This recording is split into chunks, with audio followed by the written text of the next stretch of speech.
Vacanze sicure a Jesolo. Se ne è parlato in un convegno promosso dall'amministrazione comunale jesolana in collaborazione con l'ULSS 10. Vediamo il servizio di Mauro Zanutto. Vacanze sicure off limits. Anche quest'anno il comune di Jesolo, in collaborazione con l'azienda sanitaria ULSS 10, ha attivato 2 progetti mirati alla tutela dei propri ospiti, sia per quanto concerne l'ambito sanitario che la prevenzione contro l'abuso di alcol e di sostanze stupefacenti.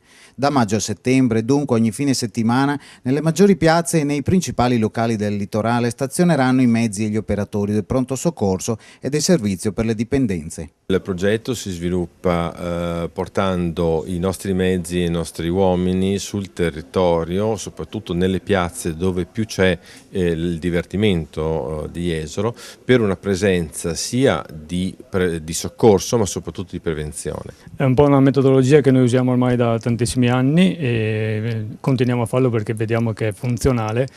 Usiamo l'etilometro come strumento per dare informazioni ai ragazzi ed è un modo per farli avvicinare al nostro camper. Poi quando appunto si sono avvicinati è l'occasione per parlare con loro, per approfondire alcune tematiche e conoscere un po' anche le loro storie.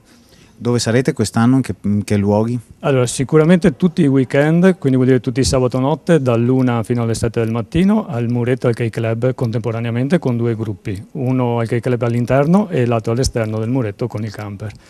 Mentre altri venerdì notte solitamente andremo al Marina Club o al Vanilla, adesso stiamo valutando insomma, la situazione se possiamo stare su questi 2 locali. Come rispondono i ragazzi che si avvicinano al vostro camper o che vengono accolti dagli operatori?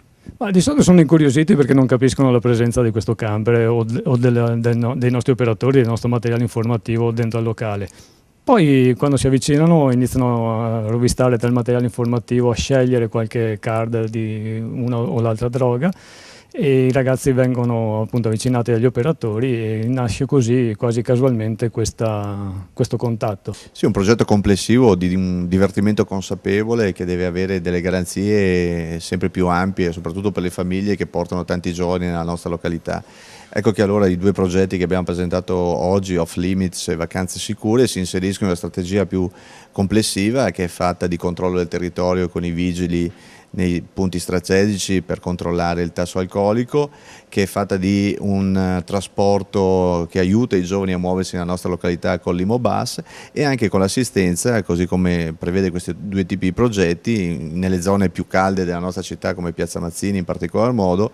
Quindi non è vero che Jesolo vuole reprimere il divertimento, ma cerca casomai di imporre un divertimento consapevole? Sì, io penso che qualsiasi forma di proibizionismo poi porta a una reazione esatta contraria, insomma, quindi con difficoltà di gestione anche di questi ragazzi. Bisogna cercare di fargli comprendere che ci sono delle regole da rispettare e che fortunatamente c'è anche il personale della polizia locale, della polizia di Stato e dei carabinieri che ci aiuta in questo e quindi venite a Jesolo, divertitevi ma nel rispetto delle persone e nel rispetto delle regole.